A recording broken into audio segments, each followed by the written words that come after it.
بسم اللہ الرحمن الرحیم۔ صحیح بخاری حدیث نمبر 535، 536، 537، 538 اور 539۔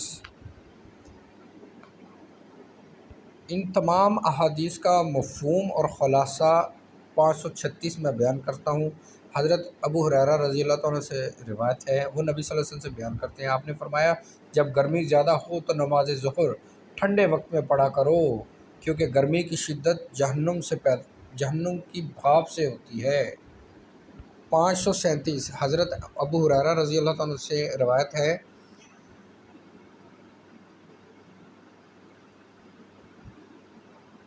کہ آگ نے اپنے پروردگار سے شکایت کی، اے میرے رب، گرمی کی شدت سے میرا ایک حصہ دوسرے کو کھائے جا رہا ہے، تو اللہ تعالیٰ نے اسے 2 مرتبہ سانس لینے کی اجازت دی، ایک سانس سردی کے موسم میں اور دوسرا گرمی کے دنوں میں، اس وجہ سے تمہیں موسم گرما میں سخت گرمی اور سرما میں سخت سردی محسوس ہوتی ہے۔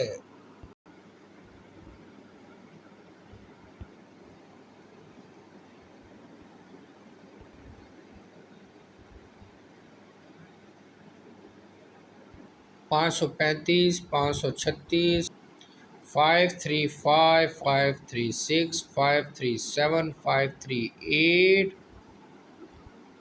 and 539۔